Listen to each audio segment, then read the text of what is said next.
ऐसा कहा जाता है कि चाहे वो नेता हो या जो राजा हो या बहुत बड़े शासक हो, वो कितना मजबूत क्यों नहीं हो, जब उसको तोड़ने का काम करेंगे तो वो ऑटोमेटिक जो है वो कमज़ोर हो जाएगा। ठीक इसी प्रकार से जो है वो चुनाव के नतीजों में अब देखने को मिला। जिस तरह से आज़ाद समाज पार्टी और बहुजन समाज पार्टी एक प्लेटफॉर्म पर चुनाव नहीं लड़ी, उसका नतीजा, उसका खमियाजा, उसका रिजल्ट ये हुआ कि दोनों पार्टियां जो है वो बुरी तरह से, राजस्थान के चुनाव हो, चाहे वो मध्य प्रदेश का चुनाव हो, चाहे वो तमाम राज्यों का चुनाव हो, उसमें लगातार जो है वो हार का सामना करना पड़ता है। इसलिए हार का सामना पड़ता है क्योंकि ये दोनों जो पार्टियां हैं और तमाम बहुजन समाज पार्टी है, बहुजन समाज की जितने भी पार्टियां हैं, वो एक प्लेटफॉर्म पर चुनाव नहीं लड़ती है, जिसके वजह से उसको करारी हार या बहुत बड़ा जो है वो हार का सामना करना पड़ता है।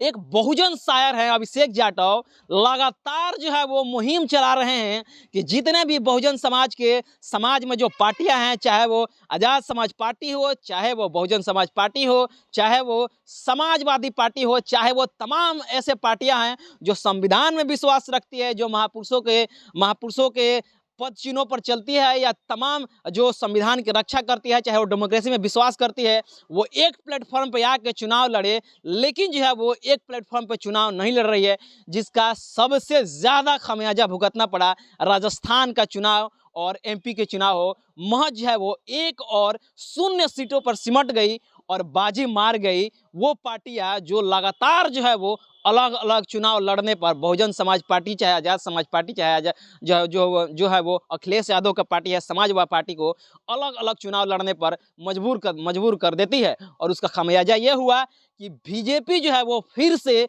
प्रचंड जो है वो बहुमत के साथ एक बार फिर से सत्ता में आ गई और सरकार बनाने जा रही है। और बहुजन समाज के जितने भी लीडर हैं वो कहते थे कि बीएसपी ठीक है, फिर से बीएसपी जो है वो मजबूती के साथ लड़के अपना सरकार बनाने जा रही है राजस्थान में, मध्य प्रदेश में। और इसके बाद जो है वो चंद्रशेखर आज़ाद के समर्थन कर रहे थे कि इस बार चंद्रशेखर आज़ाद जो गठबंधन कर रहे हैं राजस्थान में हनुमान बेनीवाल के पार्टी के साथ, वो जो है सत्ता में आएंगे, चाहे वो एमपी में है, एमपी में जो है वो चंद्रशेखर आज़ाद की पार्टी आएगी। ऐसे तमाम जो धर्रा है, जो तमाम ऐसे राजनीति के महापंडित थे, उनका जो है वो सर्वे सिर्फ और सिर्फ सर्वे बनकर रह गया। और रिजल्ट हुआ ये कि फिर से जो है वो बीजेपी सत्ता में आ गई, महज इसलिए क्योंकि ये तमाम नेता थे जो अलग अलग चुनाव लड़ने का काम किए, एक प्लेटफॉर्म पे आकर चुनाव नहीं लड़े। इसका खमियाजा हुआ कि फिर से वो है वो सत्ता में आ गई।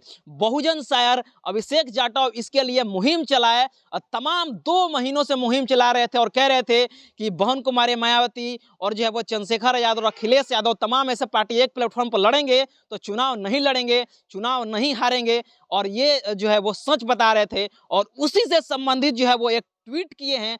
ट्वीट में क्या कुछ लिखे हैं मैं आपको बता रहा हूं, अच्छे से पढ़ के बता रहा हूं कि जो है वो ट्वीट में क्या लिखे हैं, क्या नहीं लिखे हैं। तो जो अभिषेक जाटव हैं, जो बहुजन शायर के नाम से मशहूर हैं पूरे भारत में, वे क्या कुछ बता रहे हैं मैं आपको पढ़ के सुनाता हूं।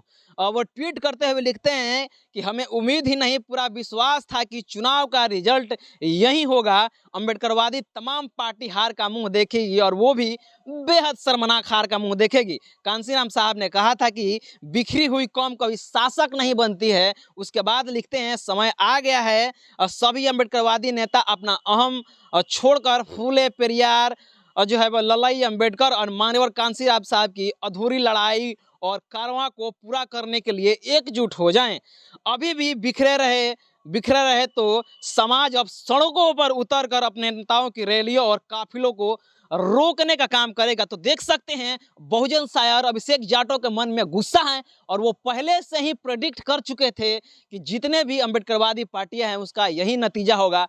और यही नतीजा हुआ और वो बेहद शर्मनाक जो है वो हार का मुंह देखी और प्रचंड बहुमत के साथ जो है वो बीजेपी फिर से सत्ता में आ रही है। और ऐसा कहा जा रहा था कि बीजेपी को रोकना बहुत जरूरी है। क्या आप इसी प्रकार से रोकेंगे? अलग अलग प्लेटफॉर्म पर लड़कर जो है वो चुनाव आप जीत पाएंगे? ये कतई संभव नहीं है। अगर आप कितने भी मजबूत शासक क्यों ना हो, कितने में मजबूत आप लीडर क्यों ना हो, जब आप अलग अलग प्लेटफॉर्म से चुनाव लड़ेंगे तो नतीजा यही होगा जिस प्रकार से जो है वो आज हो रहा है। और अभी तो इतना ही नहीं, संभलने की जरूरत है। अगर आप नहीं संभलेंगे, अभिषेक जाटव कह रहे हैं कभी आप नहीं संभलेंगे तो लोकसभा का चुनाव में भी यही होगा और आपको जो है वो फिर से बहुत जो है वो शर्मनाक हार का सामना करना पड़ा। और आप कहते हैं कि ये ढिंढोरा पीटते रहते हैं कि हम संविधान के रक्षक हैं, संविधान की रक्षा करेंगे।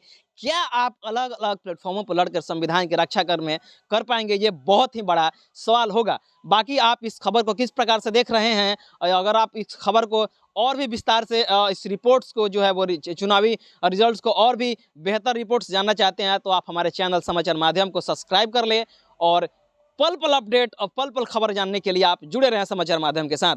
बहुत-बहुत धन्यवाद।